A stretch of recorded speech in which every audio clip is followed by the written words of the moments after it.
Durante 400 anos, o céu permaneceu fechado. Nenhuma profecia, nenhuma visão, nenhuma resposta. Pais morreram esperando ouvir Deus. Filhos cresceram sem nunca escutar sua voz. Sacerdotes continuaram rituais enquanto o coração do povo se perguntava em silêncio se ainda eram vistos. E a pergunta que ecoava nas noites de Israel era simples, mas devastadora: Deus nos abandonou? O silêncio de Deus não foi curto, não foi simbólico, não foi confortável. Foram 4 séculos de espera. E talvez, sem perceber, essa também seja a pergunta que muitos fazem hoje quando oram e não recebem resposta alguma. Para entender o silêncio que Deus permite na sua vida, precisamos voltar ao silêncio que abalou toda uma nação. O último profeta e a última voz. O silêncio de Deus não começou de repente. Ele começou com um adeus que poucos perceberam, porque o último profeta falou, advertiu, chamou ao arrependimento e encerrou sua mensagem sem aplausos, sem promessas imediatas e sem a sensação de fechamento. Malaquias foi a última voz antes do vazio, o último homem a carregar uma palavra direta de Deus, antes que o céu se calasse por 400 anos. E quando ele falou, Israel não imaginava que aquelas palavras seriam as últimas por gerações inteiras, porque o povo estava acostumado a ouvir Deus. Havia uma tradição profética viva, havia histórias recentes de homens que ouviam o céu e transmitiam mensagens claras, mas algo estava prestes a mudar drasticamente. Malaquias encerra sua profecia com uma promessa e um alerta, anunciando que antes do grande e terrível dia do Senhor, Deus enviaria Elias para restaurar corações, pais aos filhos e filhos aos pais. E então ele se cala, não porque quis, mas porque o tempo profético se encerra, e quando a voz profética se cala, o povo não percebe imediatamente o peso disso. Porque o silêncio espiritual raramente começa com barulho, ele começa com normalidade. Os cultos continuaram, os sacrifícios seguiram sendo oferecidos, os sacerdotes mantiveram os rituais, mas algo invisível havia mudado. Deus não estava mais falando como antes, não havia novas revelações. Não havia correções diretas. Não havia direção clara, apenas repetição, e isso é profundamente perturbador, porque a religião pode sobreviver sem voz, mas a fé não. E Israel entrou em um período em que praticava a fé herdada sem a confirmação viva da presença divina. Gerações nasceram sem nunca ouvir um profeta verdadeiro. Crianças cresceram ouvindo histórias antigas sobre Moisés, Elias e Isaías, mas nunca viram Deus falar em seu próprio tempo. Isso cria um tipo de dor silenciosa. Porque não é uma dor explosiva. É uma dor que se acumula lentamente. É o sofrimento de quem obedece sem sentir, de quem espera sem sinal, de quem ora sem resposta. E esse silêncio não aconteceu porque Deus perdeu o interesse, mas porque algo mais profundo estava em andamento. Embora ninguém conseguisse enxergar naquele momento, Israel vivia uma crise espiritual profunda. Não por falta de religião, mas por excesso de formalismo. O templo funcionava, mas os corações estavam distantes. Os sacerdotes ensinavam a lei, mas muitos viviam dela apenas como função, não como aliança. E o silêncio de Deus começa como um espelho revelando aquilo que só o barulho escondia. Quando Deus fala o tempo todo, o povo tende a depender da voz, não da obediência, mas quando ele se cala, a fé é colocada à prova. Porque a pergunta deixa de ser o que Deus está dizendo e passa a ser quem realmente confia nele quando ele não diz nada. E essa pergunta atravessou gerações. Pais ensinavam filhos a obedecer a um Deus que eles mesmos não ouviam. Mães oravam por livramento sem sinais. Líderes espirituais lutavam para manter viva uma esperança que parecia distante. E o mais doloroso é que o silêncio não veio acompanhado de explicação. Deus não anunciou agora ficarei em silêncio, ele simplesmente parou de falar. E isso gera confusão porque o ser humano tende a interpretar o silêncio como rejeição, como abandono, como punição. Mas o silêncio de Deus não é ausência de ação. É mudança de método. É preparação, é construção invisível.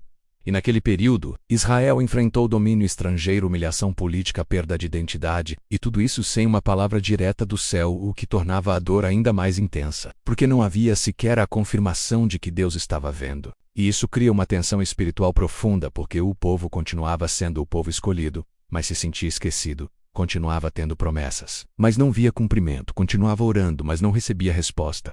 E essa tensão revela algo essencial sobre a fé. Fé verdadeira não é sustentada por estímulos constantes, mas por convicções profundas. E Deus permitiu que Israel entrasse nesse silêncio não para destruí-lo, mas para amadurecê-lo, para ensinar que a presença divina não depende de manifestações frequentes, mas de fidelidade contínua, e isso confronta diretamente a forma como lidamos com o silêncio hoje, porque muitos desistem quando Deus se cala. Mas Israel foi chamado a permanecer, mesmo sem ouvir, mesmo sem sentir, mesmo sem sinais. E o último profeta não foi o fim da história. Foi o início de um intervalo que prepararia o mundo para algo tão grande que nenhuma voz profética comum seria suficiente para anunciá-lo. Porque quando Deus voltasse a falar, não seria apenas por meio de um profeta, seria por meio de uma voz que clamaria no deserto, preparando o caminho para o próprio Deus encarnado. Mas antes disso, o silêncio precisava cumprir seu papel, separar fé de hábito, esperança de tradição, e revelar quem continuaria acreditando mesmo quando o céu parecesse fechado. E esse primeiro capítulo nos ensina que o silêncio de Deus não começa como castigo,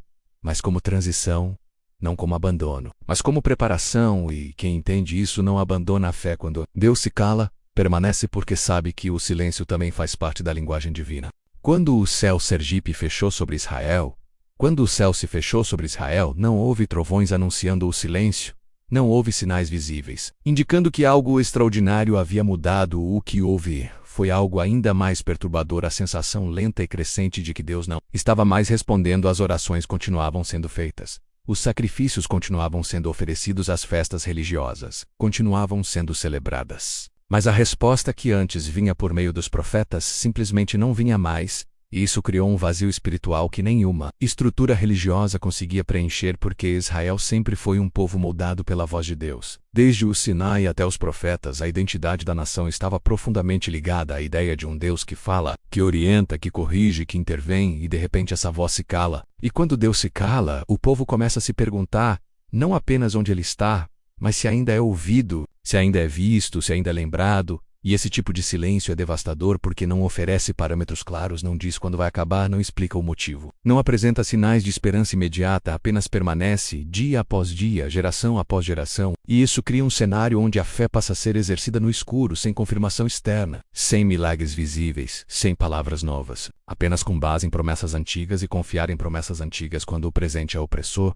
exige um tipo de fé que vai além do entusiasmo, exige perseverança, exige memória, exige decisão consciente, porque o silêncio de Deus coincide com um período de grande instabilidade política e espiritual. Israel passa a ser dominado por impérios estrangeiros, primeiro os persas, depois os gregos, mais tarde os romanos, e cada domínio traz humilhação, imposição cultural, perda de autonomia, e tudo isso intensifica a sensação de abandono, porque o povo se pergunta como o Deus que libertou do Egito agora permite que nações pagãs governem sua herança. E sem uma voz profética ativa, as interpretações se multiplicam. Alguns dizem que Deus se afastou por causa do pecado, outros afirmam que ele está apenas testando a fidelidade do povo. Outros ainda começam a adaptar a fé às circunstâncias, misturando crenças, flexibilizando princípios, tentando sobreviver espiritualmente sem direção clara. E isso é perigoso, porque quando o céu se fecha, a tendência humana é buscar respostas em qualquer lugar, mesmo que não sejam verdadeiras. E nesse período surgem seitas, interpretações distorcidas da lei,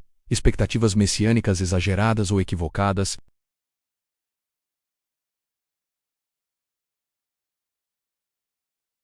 Mas ao mesmo tempo, o silêncio também produz algo precioso. Ele separa os que apenas seguem por conveniência daqueles que permanecem por convicção. Porque manter a fé quando Deus fala é confortável, mas mantê-la quando ele se cala exige maturidade, exige raiz profunda, e muitos desistiram nesse processo. Muitos abandonaram a esperança. Muitos se tornaram religiosos sem vida espiritual, cumprindo rituais sem expectativa, enquanto outros silenciosamente mantiveram o coração voltado para Deus, mesmo sem resposta. E é nesse ponto que o silêncio revela sua função oculta. Ele expõe o que motiva a fé, se é a recompensa imediata ou o relacionamento verdadeiro, porque quando não há resposta, não há aplauso, não há confirmação, o que resta é a escolha diária de confiar ou desistir. Israel viveu esse dilema por séculos, pais ensinando filhos sobre um Deus que eles mesmos nunca ouviram falar diretamente, a voz contando histórias de milagres que pareciam cada vez mais distantes da realidade, e ainda assim insistindo que o Senhor era fiel. E isso cria um tipo de fé transmitida não pela experiência direta, mas pela esperança herdada, o que é extremamente difícil porque a fé herdada precisa se tornar pessoal para sobreviver.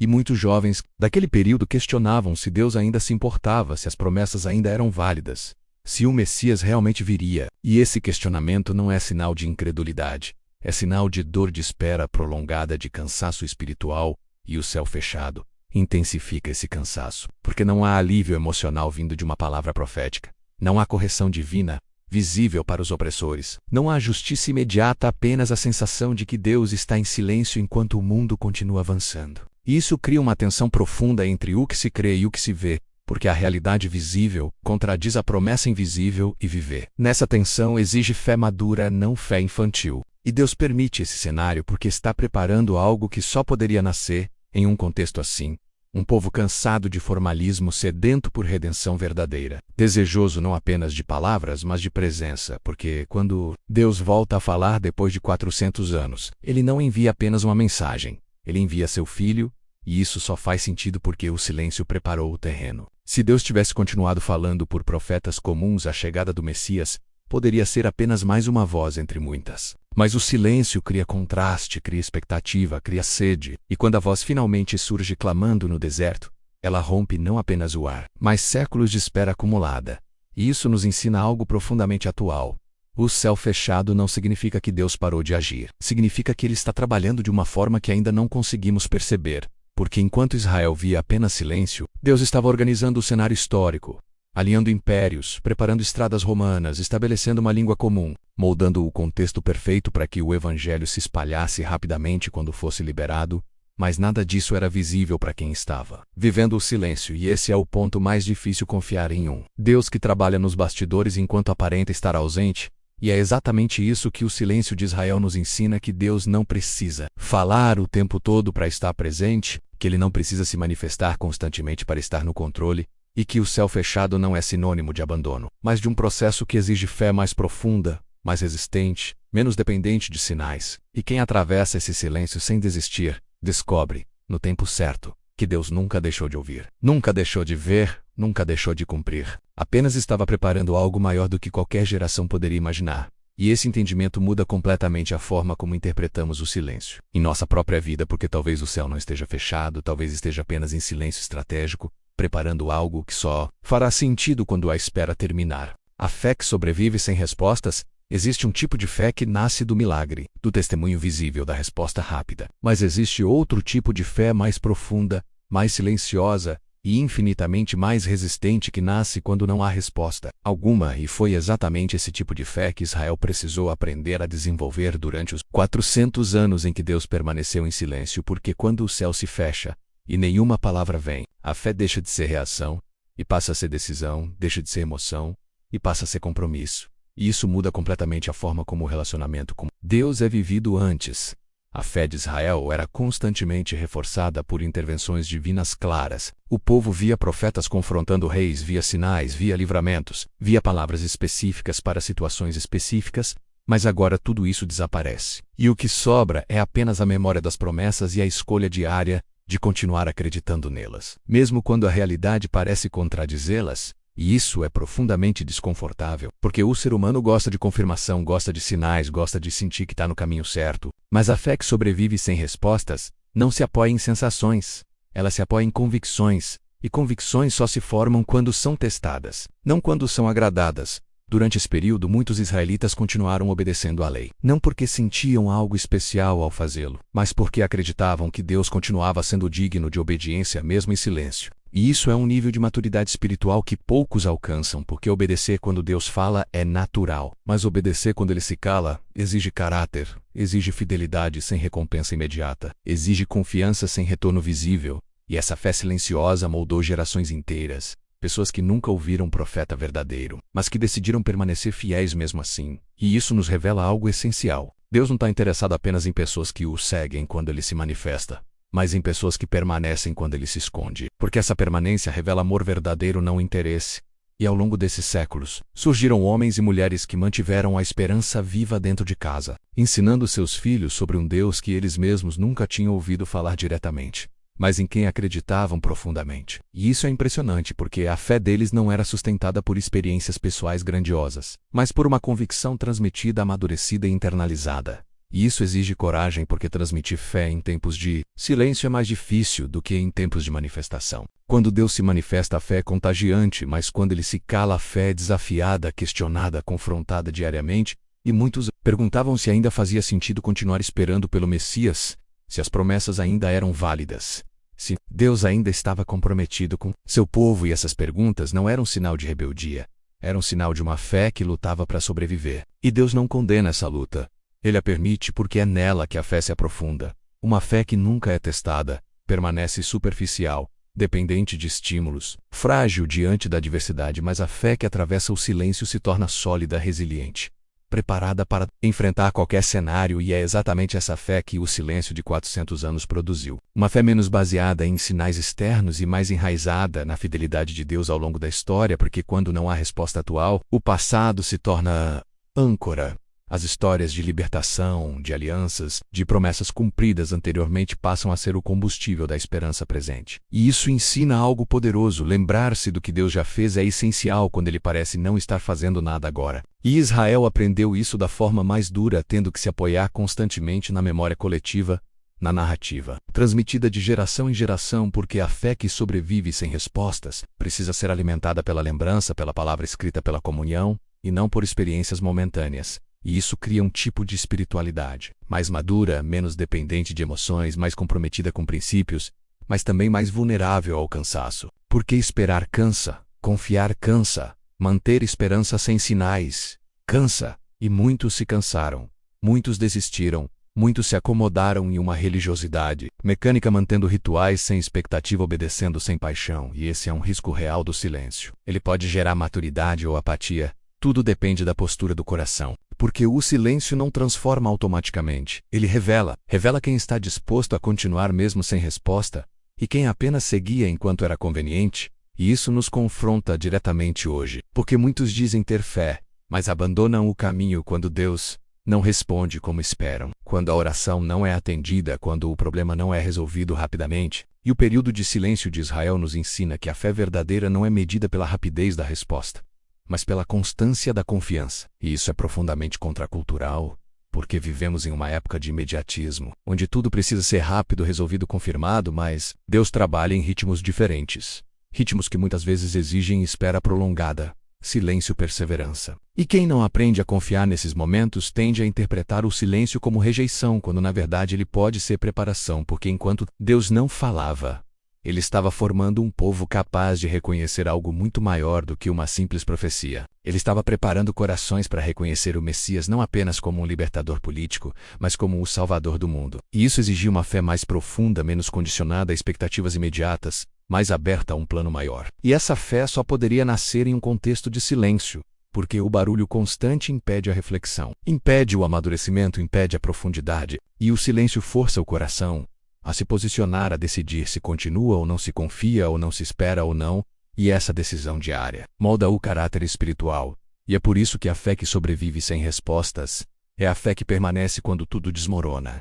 É a fé que não depende de aplausos, de sinais, de confirmações constantes. É a fé que confia no caráter de Deus, não em suas intervenções imediatas. Israel, mesmo ferido, cansado, confuso, aprendeu essa fé não como um conceito teórico, mas como uma prática diária de sobrevivência espiritual, e isso preparou o terreno para algo extraordinário, porque quando Deus finalmente rompe o silêncio, aqueles que permaneceram fiéis reconheceram imediatamente que algo diferente estava acontecendo, porque seus corações estavam sensíveis, atentos, treinados pela espera, e isso nos ensina que o silêncio não mata a fé verdadeira. Ele a refina, remove as motivações erradas, fortalece as raízes e revela quem realmente confia em Deus pelo que Ele é, não apenas pelo que Ele faz. E essa fé refinada pelo silêncio é exatamente o tipo de fé que consegue atravessar qualquer deserto, qualquer crise, qualquer noite escura da alma, porque ela não depende de respostas para existir, ela existe porque confia, e confiar, mesmo sem resposta, é uma das expressões mais puras e poderosas da fé.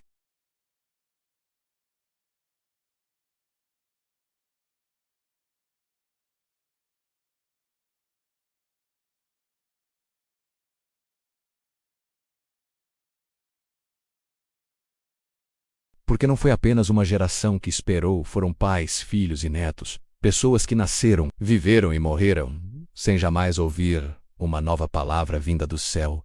E isso cria um tipo de sofrimento que não é explosivo, mas acumulativo, uma dor que se deposita lentamente na alma, porque orar faz parte da fé, mas orar sem resposta testa os limites da esperança. E ainda assim, eles oraram, dia após dia, ano após ano, geração após geração.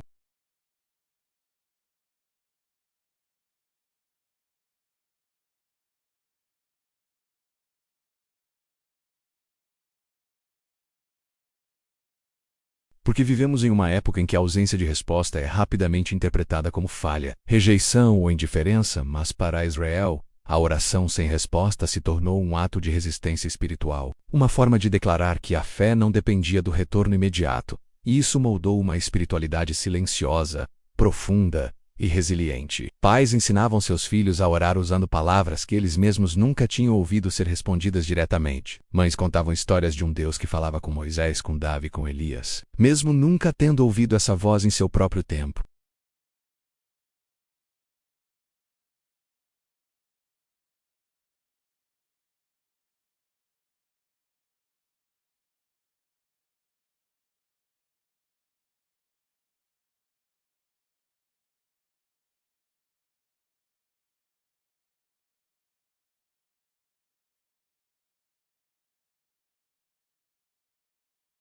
E o mais difícil não era a ausência de milagres, era a ausência de explicação, porque Deus não disse porque estava em silêncio. Não deu prazo, não ofereceu sinais de que algo estava sendo preparado. Ele simplesmente permaneceu calado, e isso exige um tipo de fé que não se apoia em entendimento, mas em confiança. E confiar sem entender é uma das maiores provas espirituais que alguém pode enfrentar, porque o ser humano busca sentido para continuar, e quando o sentido não é claro, a perseverança se torna pesada, e ainda assim, muitos perseveraram, continuaram orando, não porque esperavam uma resposta imediata, mas porque a oração se tornou a própria expressão da fé. Um diálogo onde apenas um lado falava, mas falava mesmo assim.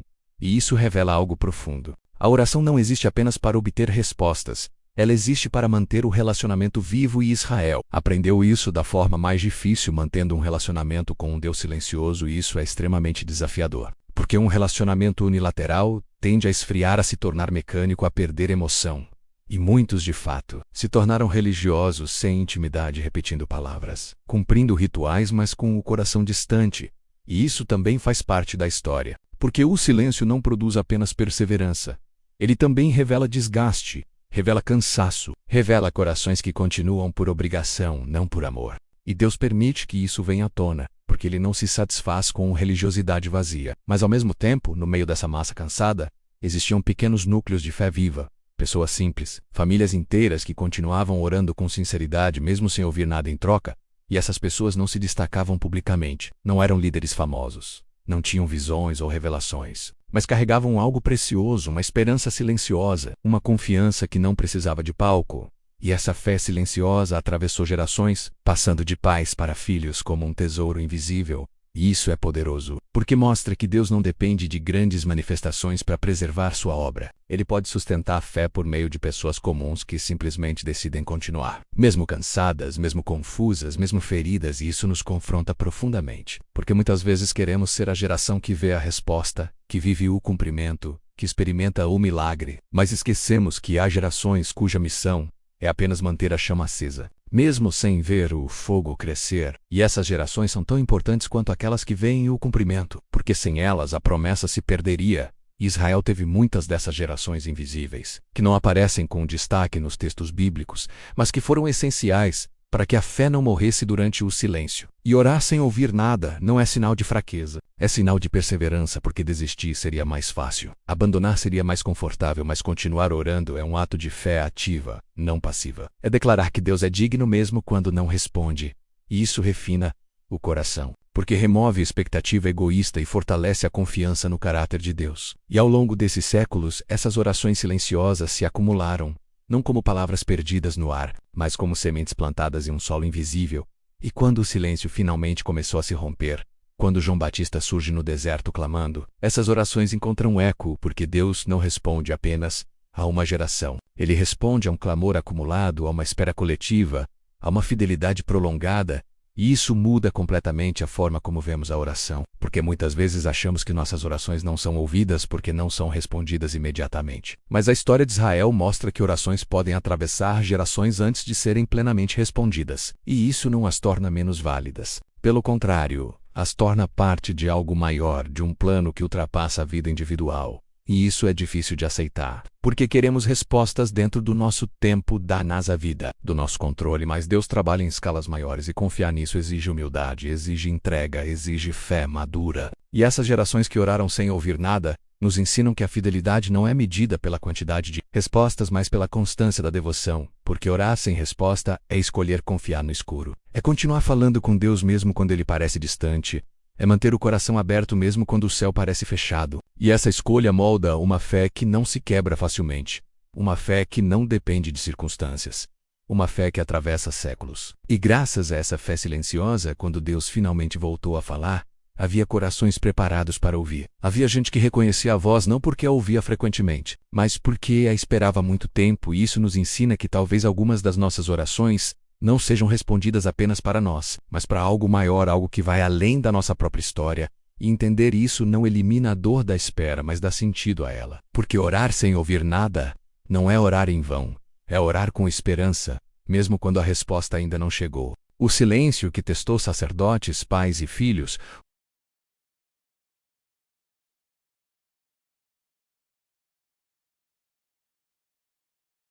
gerações que precisaram lidar com a ausência de uma voz divina direta enquanto continuavam carregando a responsabilidade de ensinar, conduzir e preservar a fé.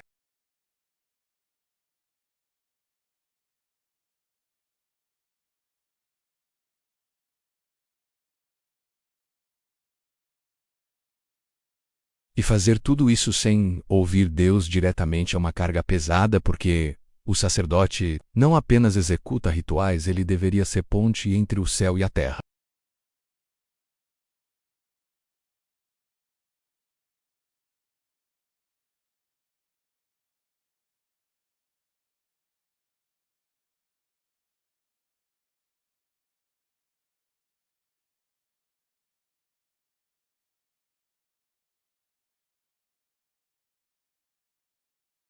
Mas a expectativa da presença divina diminuía a cada geração. E isso não aconteceu de uma vez, foi um processo lento, quase imperceptível, onde o zelo foi sendo substituído pela obrigação e a obediência pela rotina, e o silêncio de Deus expôs isso, porque enquanto Deus falava, as correções vinham, os desvios eram confrontados, mas no silêncio, tudo o que era artificial começou a se sustentar por si mesmo. E isso revelou quem servia por vocação e quem servia por conveniência. E esse teste também alcançou os pais.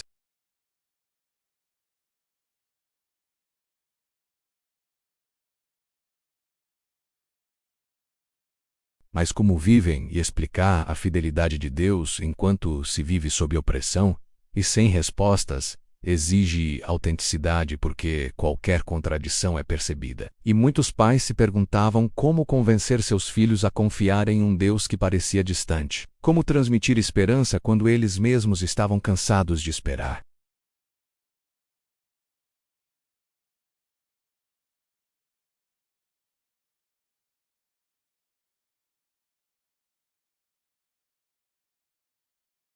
Porque crescer ouvindo histórias de um Deus poderoso enquanto se vive uma realidade de silêncio cria conflito interno. E muitos jovens questionaram, duvidaram, se afastaram, buscando sentido em outras culturas, outras crenças, outras filosofias que surgiam naquele período, especialmente sob influência grega. E isso foi um teste profundo para os pais, porque não havia respostas fáceis, não havia milagres visíveis para provar que Deus ainda estava agindo, apenas a convicção pessoal e a decisão de permanecer. E o silêncio também testou os filhos, porque eles precisaram decidir se herdariam a fé dos pais ou se romperiam com ela. E essa decisão não era simples, porque herdar uma fé silenciosa exige coragem, exige assumir uma esperança que ainda não se manifestou, e muitos jovens escolheram caminhos diferentes enquanto outros permaneceram não porque entenderam tudo, mas porque sentiram que abandonar completamente a fé significaria perder algo essencial da própria identidade. E esse teste geracional é extremamente relevante, porque mostra que a fé não se sustenta apenas por tradição, ela precisa ser internalizada, apropriada, vivida, e o silêncio força esse processo, porque sem estímulos externos a fé que não se torna pessoal se dissolve. E isso revela algo profundo sobre o caráter de Deus. Ele não força ninguém a permanecer, ele permite o silêncio justamente para que a fé seja escolhida, não imposta. E isso se aplica tanto às lideranças quanto às famílias. Porque quando Deus fala o tempo todo é mais fácil seguir, mas quando ele se cala, seguir se torna uma decisão consciente, e essa decisão molda o coração. E é nesse contexto que surgem grupos como os fariseus profundamente zelosos pela lei, mas muitas vezes rígidos legalistas tentando compensar o silêncio de Deus com controle humano. Regras detalhadas, tradições ampliadas, como se o excesso de normas pudesse preencher o vazio da ausência divina. E isso mostra outro efeito colateral do silêncio. Ele pode gerar tanto apatia quanto extremismo, porque alguns desistem e outros tentam controlar tudo, e ambos são tentativas humanas de lidar com a ausência de direção clara. Mas Deus não se manifesta por meio do controle humano. Ele se manifesta por meio do coração rendido. E isso fica claro mais tarde, quando Jesus confronta justamente esse tipo de religiosidade construída no silêncio, uma religiosidade que preservou a estrutura, mas perdeu a essência. E isso não significa que o silêncio foi um erro, mas que ele revelou as motivações. Revelou quem buscava Deus e quem buscava segurança, quem desejava relacionamento e quem desejava controle, e no meio desse cenário complexo, existiam famílias que continuavam reunidas em oração, lendo a lei, cantando salmos, esperando pelo Messias, mesmo sem saber quando ele viria, e essas famílias não tinham destaque público, não eram influentes politicamente, mas eram espiritualmente essenciais, porque mantinham viva a chama da esperança. E essa chama não queimava alto, não iluminava grandes multidões, mas resistia ao vento do desânimo, geração após geração. E isso nos ensina que o silêncio de Deus testa não apenas indivíduos, mas sistemas inteiros, revela a fragilidade das estruturas baseadas apenas em tradição e fortalece os vínculos baseados em convicção. E isso se reflete diretamente na nossa realidade hoje, porque também vivemos em tempos em que muitos se sentem espiritualmente órfãos líderes, questionados, famílias cansadas, jovens confusos e o silêncio aparente de Deus continua sendo interpretado de formas diferentes. Alguns endurecem, outros desistem, outros permanecem, e a história de Israel nos mostra que aqueles que permanecem mesmo sem respostas se tornam parte de algo maior do que sua própria geração, porque quando o silêncio finalmente se rompe, são esses que reconhecem a voz, são esses que se alegram, são esses que percebem que a espera não foi em vão. E esse capítulo nos confronta com uma pergunta inevitável: como estamos lidando com o silêncio? Estamos nos tornando mecânicos, controladores, desistentes ou perseverantes? Porque a forma como respondemos ao silêncio revela muito mais sobre nós do que sobre Deus. E esse teste silencioso prepara o terreno para o próximo capítulo, onde veremos o perigo de interpretar o silêncio como abandono, uma armadilha que muitos caíram, mas que precisa ser desmascarada para que a fé não seja destruída no processo de espera. O perigo de interpretar o silêncio como abandono.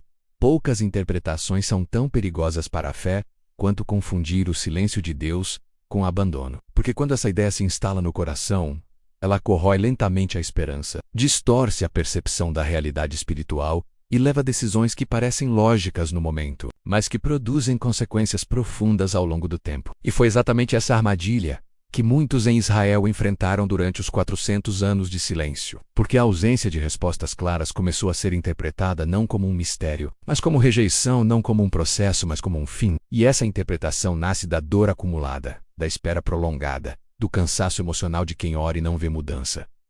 E quando a dor não encontra explicação, a mente tenta preencher o vazio com conclusões próprias. E quase sempre essas conclusões colocam Deus como distante, indiferente ou ausente, e isso é devastador. Porque a fé não morre apenas quando Deus não responde, ela morre quando acreditamos que Ele não se importa. E muitos israelitas começaram a pensar exatamente isso, que talvez Deus tivesse se afastado definitivamente, que as promessas tinham sido canceladas, que a aliança tinha perdido validade. E essa percepção não surgiu de uma rebeldia explícita, mas de um desgaste silencioso, porque esperar cansa, e quando o cansaço não é tratado com esperança, ele se transforma em amargura, e a amargura cria narrativas internas que distorcem a verdade, levando as pessoas a reinterpretarem o caráter de Deus a partir da própria dor, e isso é um risco enorme, porque o caráter de Deus não muda conforme nossas circunstâncias, mas nossas circunstâncias mudam nossa percepção se não estivermos ancorados na verdade.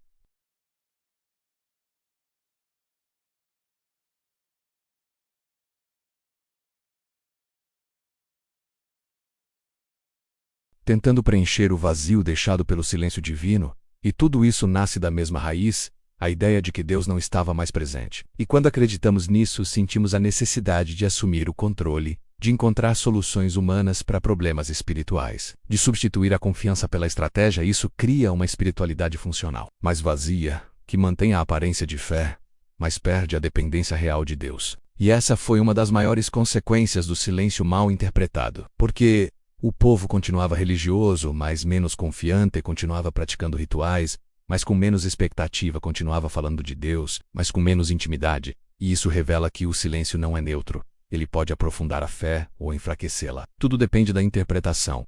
E interpretar o silêncio como abandono gera 3 efeitos perigosos. O primeiro é a perda da expectativa. Quando alguém acredita que Deus abandonou, para de esperar algo novo, passa a viver apenas do passado ou do presente imediato, sem esperança de mudança.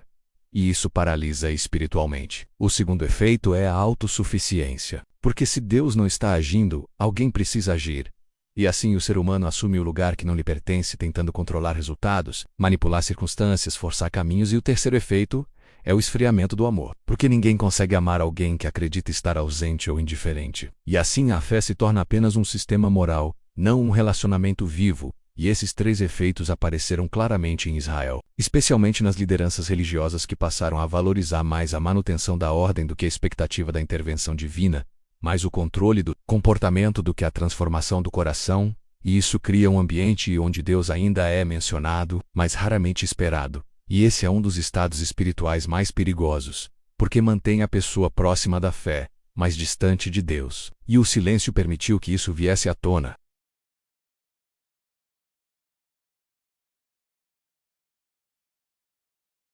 Muitas dessas distorções eram corrigidas rapidamente, mas no silêncio, elas se expandem, revelando o que realmente está no coração. E isso nos ensina algo crucial. O silêncio não cria incredulidade.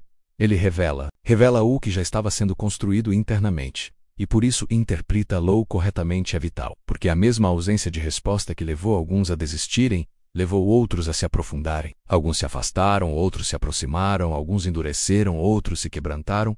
E a diferença não estava em Deus, mas na leitura que cada um fez do silêncio, e essa leitura foi influenciada pela forma como entendiam o caráter de Deus. Quem acreditava que Deus era fiel mesmo em silêncio permaneceu. Quem acreditava que Deus era condicional se afastou. E isso se reflete diretamente em nossa vida hoje. Porque também enfrentamos períodos em que oramos e não vemos resposta. Em que esperamos e nada muda. Em que buscamos direção e não ouvimos nada.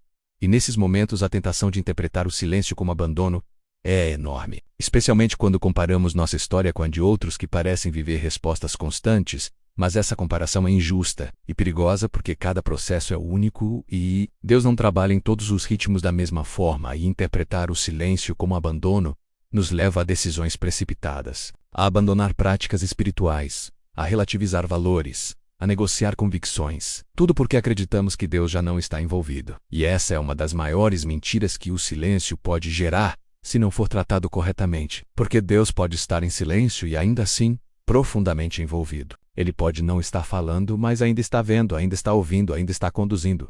E Israel só entendeu isso plenamente quando o silêncio começou a se romper, quando perceberam que Deus nunca deixou de agir, apenas escolheu agir de forma diferente, preparando o cenário histórico-cultural e espiritual para a chegada do Messias.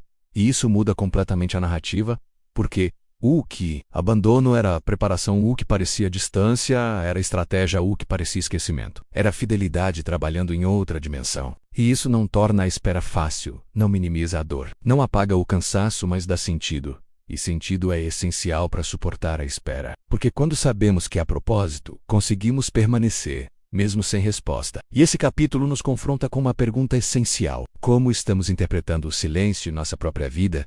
Estamos vendo como abandono ou como um convite à confiança mais profunda? Porque a forma como interpretamos o silêncio define a forma como atravessamos o deserto.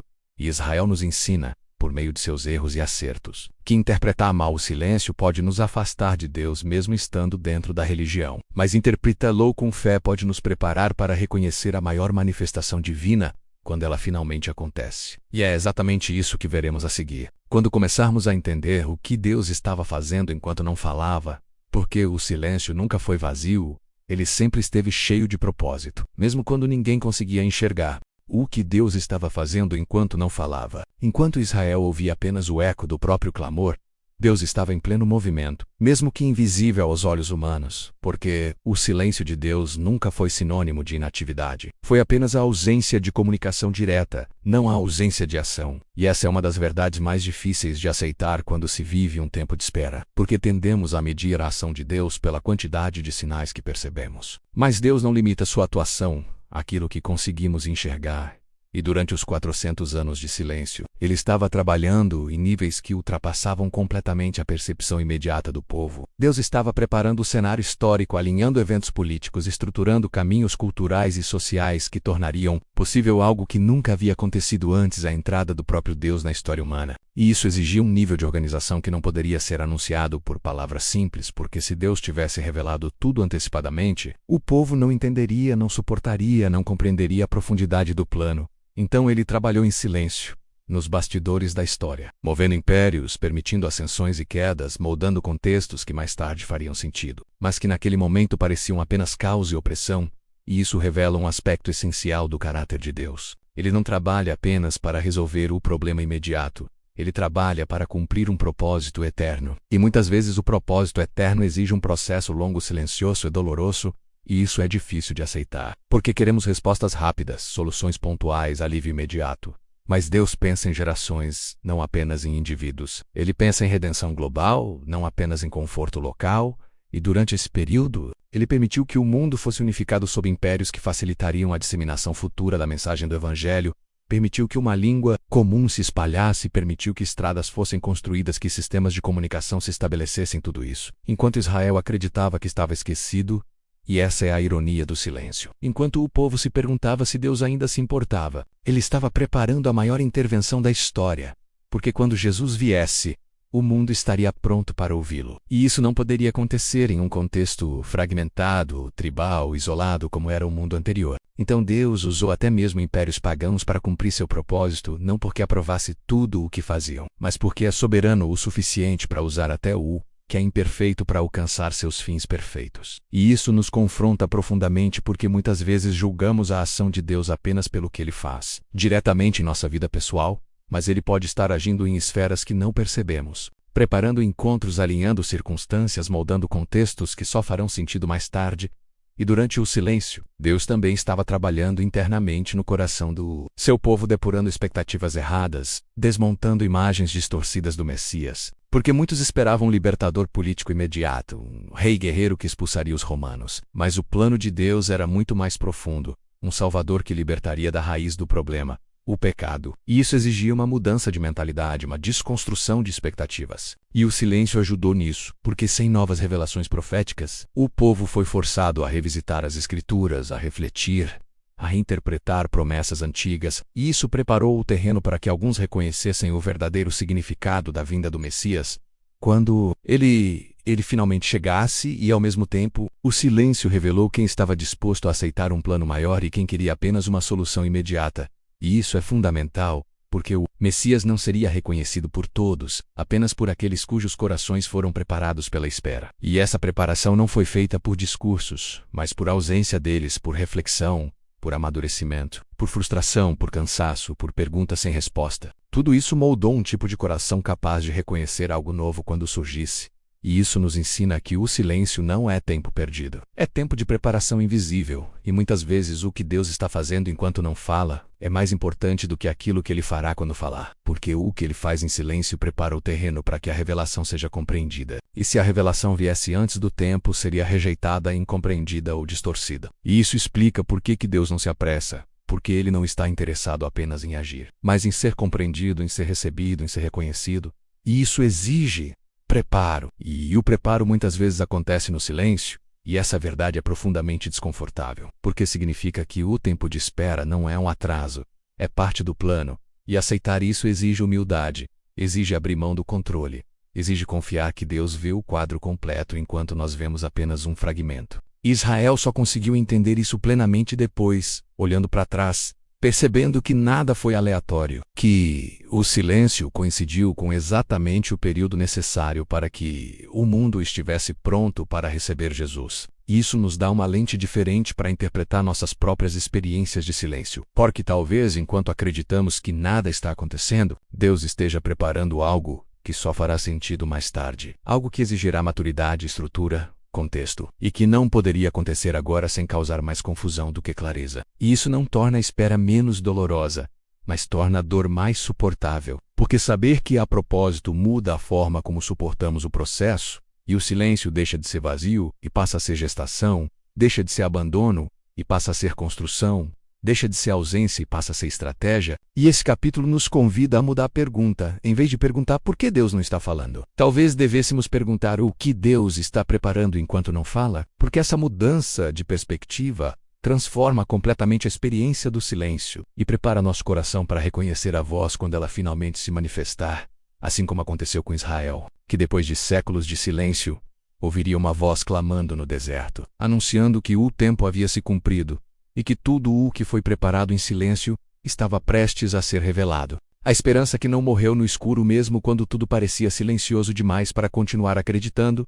A esperança não morreu em Israel, ela apenas mudou de forma, deixou de ser barulhenta, coletiva e visível, e passou a existir de maneira discreta, quase imperceptível, sustentada por pequenos grupos, famílias simples e indivíduos que se recusaram a deixar a promessa desaparecer. E isso é profundamente significativo porque a esperança que sobrevive no escuro é a mais forte de todas. Ela não depende de sinais, de confirmações externas ou de emoções intensas. Ela depende apenas da convicção de que Deus é fiel mesmo quando não fala. E durante os 400 anos de silêncio, essa esperança não se manifestava em grandes movimentos, mas em gestos cotidianos, em pais que continuavam ensinando seus filhos sobre o Messias, em mães que cantavam salmos à noite, em anciãos que repetiam histórias antigas com lágrimas nos olhos, não porque tinham visto o cumprimento, mas porque acreditavam que ele viria. E essa esperança silenciosa foi transmitida como um legado, não como uma certeza cronológica, mas como uma promessa viva.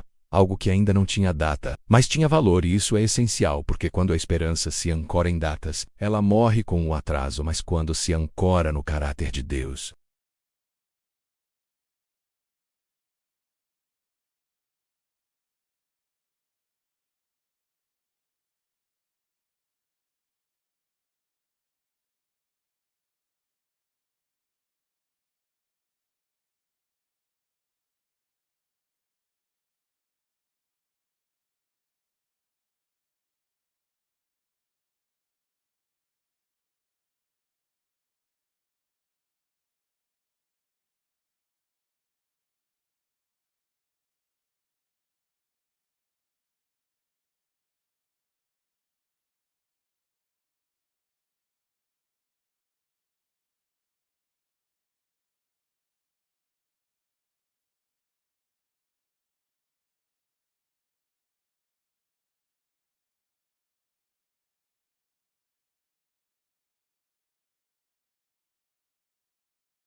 os primeiros a perceber foram justamente aqueles que carregavam essa esperança silenciosa, como Simeão e Ana, pessoas que passaram a vida inteira esperando não por sinais espetaculares, mas pela consolação de Israel. E quando finalmente viram o cumprimento, não precisaram de explicações elaboradas, porque o coração já estava preparado, e isso é poderoso, porque mostra que a esperança sustentada no escuro desenvolve discernimento. Ela reconhece a verdade quando ela surge, mesmo que venha em forma simples, humilde, inesperada.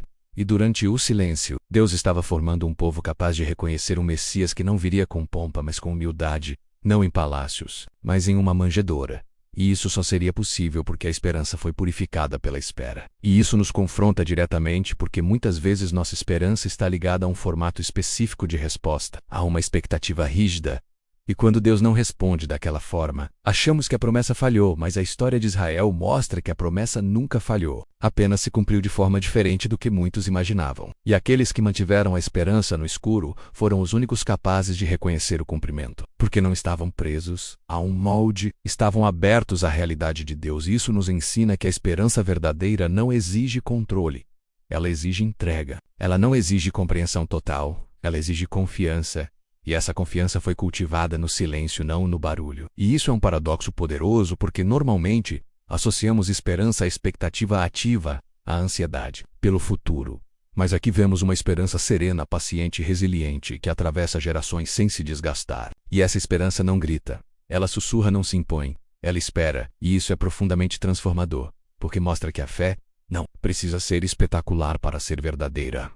ela precisa ser perseverante. E essa perseverança silenciosa criou um fio invisível que ligou as promessas antigas ao seu cumprimento. Um fio que não se rompeu mesmo sob pressão. E quando o silêncio finalmente se quebrou, essa esperança encontrou voz, encontrou rosto, encontrou cumprimento, mas só aqueles que aprenderam a esperar no escuro conseguiram enxergar a luz quando ela apareceu. E isso nos leva a refletir sobre a nossa própria esperança. Se ela depende de respostas imediatas ou se ela é capaz de sobreviver no silêncio, porque a esperança que sobrevive no escuro é aquela que reconhece Deus quando Ele age, mesmo que de forma inesperada. E esse capítulo nos prepara para o momento crucial da história, quando o silêncio finalmente se rompe, não com um trovão, mas com uma voz no deserto, anunciando que a espera estava chegando ao fim. Quando o silêncio finalmente Sergipe quebrou depois de 400 anos, sem uma única palavra profética registrada, sem visões públicas, sem mensagens diretas vindas do céu, o silêncio finalmente se quebrou, mas não da forma que muitos imaginavam, porque Deus não escolheu um palácio, não escolheu Jerusalém, não escolheu o templo nem as estruturas religiosas consolidadas para voltar a falar. Ele escolheu o deserto, um lugar associado à escassez, ao isolamento e à prova. E isso por si só já carregava uma mensagem poderosa, porque mostrava que Deus não estava retomando a comunicação a partir do sistema religioso que havia se acomodado no silêncio, mas a partir de um espaço bruto, simples, sem distrações, onde a voz pudesse ser ouvida sem filtros. E foi nesse cenário que surgiu João Batista. Um homem que não se parecia com os líderes religiosos da época, não falava como eles, não vestia como eles, não buscava a aprovação deles. E isso não foi por acaso, porque João não veio para agradar, veio para despertar. E sua voz ecoou como um choque espiritual em uma geração acostumada ao silêncio. Porque de repente, Deus estava falando de novo. Não com palavras suaves, mas com um chamado urgente ao arrependimento. E isso revela algo essencial. Quando Deus quebra longos períodos de silêncio, Ele não começa consolando. Ele começa confrontando, porque antes de trazer o cumprimento da promessa, Ele prepara o coração para recebê-la.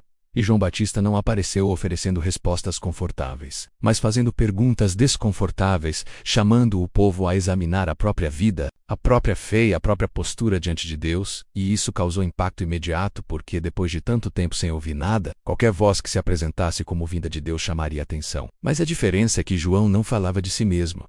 Ele apontava para algo maior, dizendo que não era o centro da história, mas apenas a voz que anunciava que algo muito maior estava prestes a acontecer. E isso é profundamente significativo, porque mostra que o silêncio não foi quebrado para exaltar um novo profeta, mas para preparar o caminho para o Messias, e essa preparação exigia arrependimento, não celebração antecipada, porque um coração endurecido pela espera precisa ser amolecido antes de receber algo novo. E muitos correram ao deserto para ouvir. João não apenas por curiosidade, mas porque algo dentro deles reconhecia aquela voz mesmo depois de séculos de silêncio.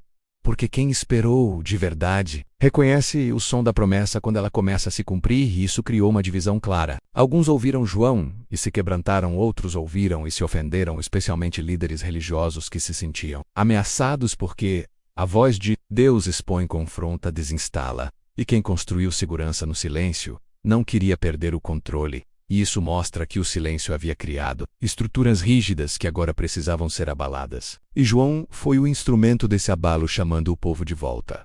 A essência, não a aparência. E é interessante notar que João não trouxe uma nova lei, não trouxe novas regras. Ele trouxe um chamado à transformação interior, algo que o sistema religioso da época não conseguia produzir. E isso mostra que o silêncio preparou o terreno para uma mensagem que não dependia mais apenas de rituais, mas de coração. E o impacto foi tão grande que até mesmo aqueles que nunca tinham ouvido uma palavra profética em toda a vida sentiram que algo estava mudando, que o tempo havia chegado, que a espera estava perto do fim. E isso gera uma expectativa quase palpável, uma tensão espiritual no ar. Porque depois de tanto tempo esperando ouvir novamente a voz de Deus, é assustador e emocionante. Ao mesmo tempo assustador porque confronta, emocionante porque confirma que Deus nunca esqueceu. E João deixa isso claro quando diz que aquele que viria depois dele era maior, que ele não era digno nem de desatar as sandálias. E isso eleva ainda mais a expectativa, porque se João já causava tanto impacto, o que viria a seguir seria algo completamente fora do comum.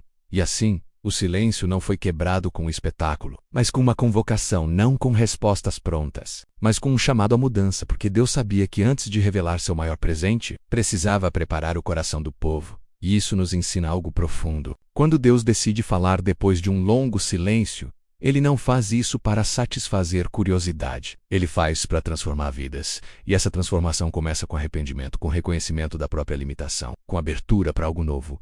E o povo de Israel estava exatamente nesse ponto, cansado, confuso, dividido, mas agora novamente sendo chamado a ouvir. E esse chamado não veio para todos da mesma forma. Alguns correram ao encontro, outros resistiram. E isso revela que o silêncio havia separado os corações, preparado alguns e endurecido outros. E agora essa divisão ficava evidente porque quando a voz de Deus se manifesta, ela nunca passa despercebida. Ela sempre exige uma resposta. E essa resposta define o papel de cada um na história que está prestes a se desenrolar. E assim, quando o silêncio finalmente se quebrou, não foi o fim da espera, mas o início do cumprimento, o começo de algo que mudaria tudo, não apenas para Israel, mas para toda a humanidade. E essa voz no deserto era apenas o prelúdio. Porque logo depois dela, o próprio Verbo se manifestaria, não apenas falando, mas vivendo entre o povo. E isso encerraria definitivamente o período de silêncio da forma mais profunda possível. Com Deus não apenas falando, mas habitando entre nós, e é isso que nos leva ao próximo capítulo, onde veremos que o silêncio não terminou apenas com palavras, mas com a presença viva de Deus entre os homens. Quando Deus falou através da presença, não apenas da voz depois que a voz voltou a ecoar no deserto, o silêncio não foi apenas quebrado, ele foi superado, porque Deus decidiu fazer algo que ninguém poderia prever completamente. Ele não apenas voltaria a falar, ele passaria a estar presente. E isso muda tudo porque falar é uma coisa, habitar é outra completamente diferente. E a encarnação de Jesus ele representa o ponto mais alto da resposta de Deus ao longo. Silêncio porque após séculos em que o povo ansiava por ouvir uma palavra, Deus escolheu ser a própria palavra viva caminhando entre eles, sentindo suas dores, tocando suas feridas, compartilhando suas limitações humanas, e isso revela uma profundidade de amor que vai muito além de respostas pontuais. Porque Deus não veio apenas explicar o silêncio, ele veio compartilhar a condição humana. E isso é extraordinário, porque mostra que o silêncio não foi sinal de distanciamento, mas parte de um plano que culminaria em proximidade absoluta. E quando Jesus surge, ele não aparece como um líder político poderoso, nem como um mestre distante, mas como alguém acessível próximo que come com pecadores, conversa com marginalizados, toca em doentes. E isso confronta diretamente a religiosidade construída durante o silêncio, uma religiosidade que havia se tornado rígida, seletiva, distante. E agora Deus se apresenta de forma oposta, mostrando que seu coração nunca se afastou, apenas seu método havia sido diferente. E a presença de Jesus ele responde perguntas que nenhuma palavra isolada poderia responder, porque ao viver entre o povo, ele demonstra o caráter de Deus em ação, não apenas em discurso. E isso é essencial, porque muitos durante o silêncio haviam desenvolvido imagens distorcidas de Deus, vendo-o como severo, distante, indiferente. Mas Jesus revela um Deus compassivo, atento, envolvido, e isso cura feridas profundas, causadas pela espera. Porque não é apenas ouvir que Deus se importa, é ver que Ele se importa, é experimentar sua compaixão de forma concreta. E isso muda completamente a relação do povo com Deus, porque agora a fé não depende apenas de promessas futuras, ela se apoia em uma presença real, palpável, visível, e isso é um choque espiritual, porque depois de tanto tempo sem ouvir nada, agora Deus não apenas fala, Ele anda e ensina.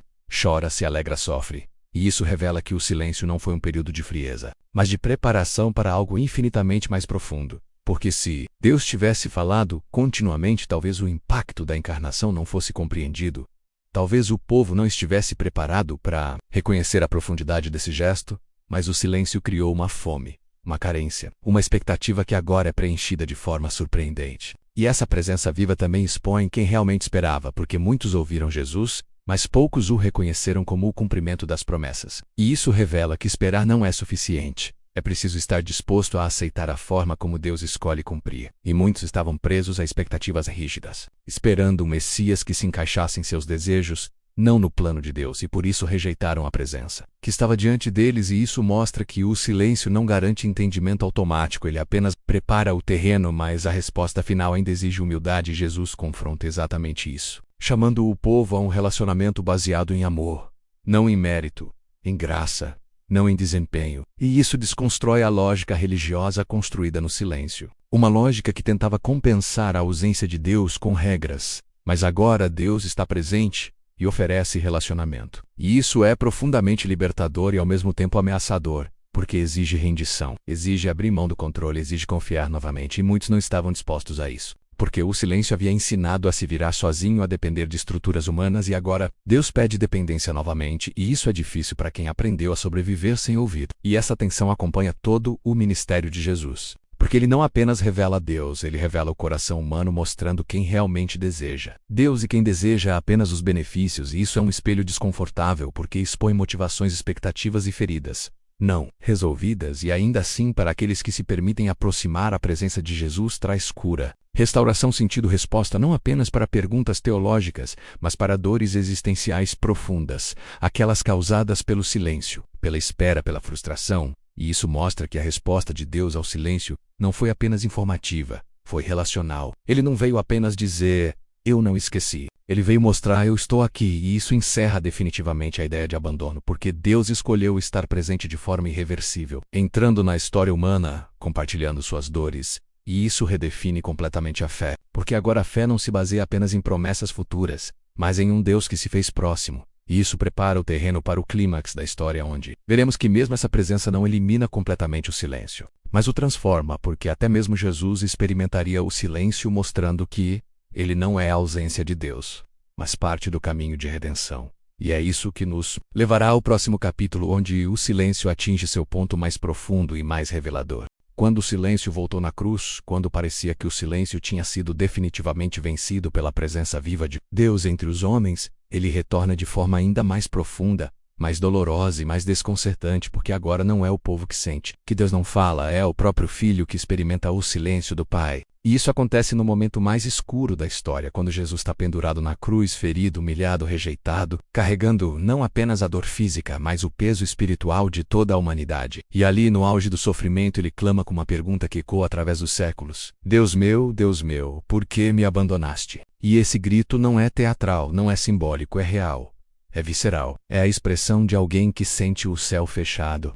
E isso é profundamente perturbador, porque se até Jesus experimentou o silêncio de Deus, então o silêncio não pode ser interpretado simplesmente como punição ou ausência de fé. Ele faz parte do caminho da redenção, e isso muda completamente nossa compreensão do silêncio, porque agora vemos que ele não é apenas algo que acontece com pessoas comuns, mas algo que o próprio Filho de Deus atravessou, e isso confere ao silêncio um significado totalmente novo, porque na cruz, o silêncio não é abandono, é sacrifício.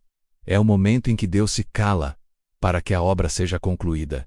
E isso é difícil de aceitar, porque queremos um Deus que intervenha, que impeça a dor, que responda imediatamente. Mas na cruz vemos um Deus que escolhe o silêncio para permitir que o plano de salvação cumpra. E isso revela que o silêncio pode ser a forma mais profunda de amor, porque Deus não responde ao clamor de Jesus com alívio imediato. Não porque não se importa, mas porque a redenção exige aquele momento, exige aquela entrega, exige aquele silêncio. E isso é profundamente desconcertante, porque confronta a nossa lógica humana, que associa amor à intervenção imediata.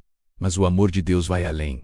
Ele olha para o todo, para o resultado final, para a restauração completa. E não apenas para o alívio momentâneo. E na cruz, o silêncio não é vazio.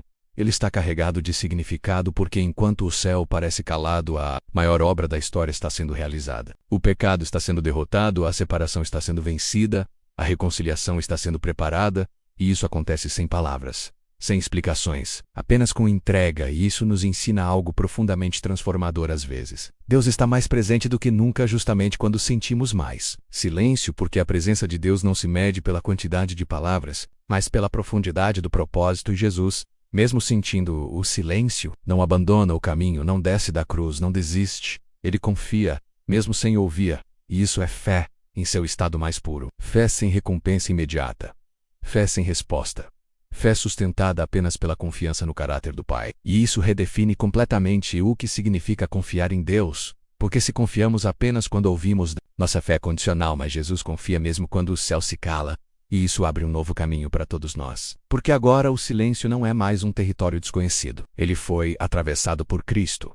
E isso significa que nunca estamos sozinhos nele. E isso é profundamente consolador, porque muitas vezes pensamos que nosso silêncio é sinal de rejeição. Mas a cruz nos mostra que o silêncio pode ser o lugar onde Deus está realizando sua obra mais profunda. Mesmo que não consigamos perceber, e após aquele grito, Jesus entrega seu espírito. E por um breve momento, tudo parece perdido. O silêncio se torna absoluto, não apenas de palavras, mas de esperança. Os discípulos se escondem, o medo domina, a confusão toma conta, e parece que o silêncio venceu, que a morte teve a palavra final. Mas esse silêncio é apenas o intervalo antes da maior resposta da história, porque Deus nem sempre responde imediatamente. Às vezes ele responde de forma definitiva. E a cruz não é o fim da fala de Deus, é a preparação para sua resposta mais poderosa. E isso nos ensina a não tirar conclusões no meio do silêncio, porque o meio não revela o final, e o silêncio da cruz prepara o terreno para a ressurreição. E isso muda tudo porque mostra que o silêncio não tem a palavra final. Ele é apenas parte do processo. E assim como Israel viveu séculos de silêncio antes da vinda do Messias, o mundo viveu horas de silêncio antes da ressurreição. E em ambos os casos, o silêncio não significava derrota, mas preparação para algo infinitamente maior. E isso nos dá uma lente completamente nova para interpretar nossos próprios momentos de silêncio. Porque se até Jesus atravessou o silêncio confiando no Pai, então nosso silêncio não é sinal de fracasso espiritual, mas uma oportunidade de confiar mais profundamente, e essa confiança não é cega, ela é ancorada na história, na certeza de que Deus responde mesmo que não no tempo ou na forma que esperamos. E o silêncio da cruz nos ensina que Deus pode estar calado, mas nunca está ausente. Ele pode não falar, mas está agindo. Ele pode não explicar, mas está redimindo. E essa é uma verdade que sustenta a fé nos momentos mais escuros, porque nos lembra que o silêncio não é o fim da história, é apenas a pausa antes da resposta final. O silêncio nunca teve a última palavra depois da cruz, depois do grito, depois do silêncio mais profundo que a humanidade já conheceu. Vem a resposta que muda tudo, porque o silêncio de Deus nunca foi um ponto final. Sempre foi uma vírgula, uma pausa estratégica dentro de uma história muito maior. E a ressurreição de Jesus é a prova definitiva disso. Porque quando o túmulo é encontrado vazio, Deus não apenas responde ao silêncio. Ele o redefine completamente, mostrando que aquilo que parecia ausência era, na verdade, o cenário de sua maior vitória, e isso encerra de forma poderosa o ciclo iniciado séculos antes. Quando Israel se perguntava se Deus ainda falava, ainda via, ainda se importava, porque na ressurreição Deus declara de forma irreversível que ele sempre esteve presente. Sempre esteve agindo mesmo quando o céu parecia fechado. E isso muda completamente a forma como olhamos para o silêncio. Porque agora sabemos que ele não tem autoridade para encerrar a história. Ele apenas prepara o terreno para a manifestação do poder de Deus. E a ressurreição não acontece em meio a discursos, não acontece em meio a explicações, ela acontece em silêncio. No amanhecer de um dia comum, sem alarde, sem testemunhas no momento exato, como se Deus estivesse dizendo que sua resposta não precisa da aprovação humana. Ela simplesmente acontece, e quando acontece transforma tudo. E isso é profundamente simbólico, porque mostra que Deus não responde ao silêncio com barulho, mas com vida, e essa vida se espalha rapidamente, transformando o medo em coragem e dúvida em fé, o desespero em esperança. E os mesmos discípulos que se esconderam durante o silêncio agora saem para anunciar que ele vive. E isso nos mostra que o silêncio não destrói a fé, ele pode fortalecê-la, se for atravessado com confiança. E a história de Israel, desde os 400 anos de silêncio até a ressurreição, revela um padrão divino. Deus permite o silêncio não para nos afastar, mas para nos aprofundar, não para nos punir, mas para nos preparar, não para nos confundir, mas para nos conduzir a uma fé mais madura, menos dependente de sinais e mais ancorada em relacionamento. E isso é extremamente relevante para nós hoje, porque vivemos em uma geração que busca respostas rápidas, soluções imediatas e experiências constantes. E quando o silêncio aparece, tendemos a interpretá-lo como falha, abandono ou rejeição, mas a narrativa bíblica nos mostra que o silêncio pode ser um dos maiores instrumentos de Deus para formar caráter, profundidade e confiança. E isso não significa que o silêncio é confortável, ele dói, confunde, cansa, testa, mas também purifica, amadurece e fortalece.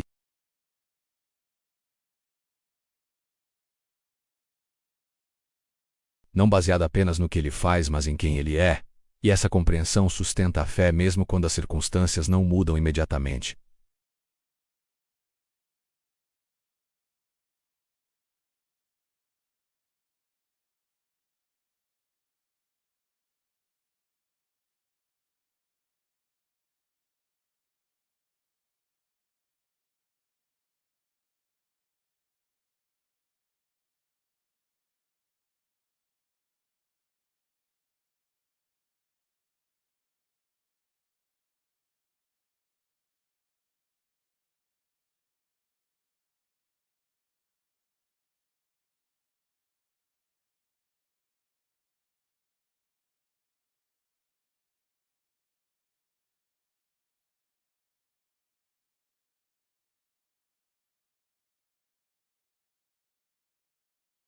nos tornamos parte de uma história maior. Uma história onde o silêncio nunca tem a última palavra, porque a última palavra sempre pertence a Deus. E essa palavra é vida, é redenção, é esperança, é ressurreição. E isso nos leva a uma reflexão inevitável. Como estamos lidando com os silêncios da nossa própria vida? Estamos desistindo no meio do processo, ou confiando que Deus ainda está escrevendo a história, porque se aprendemos algo com Israel, com a cruz e com a ressurreição, é que Deus não abandona seus filhos no silêncio.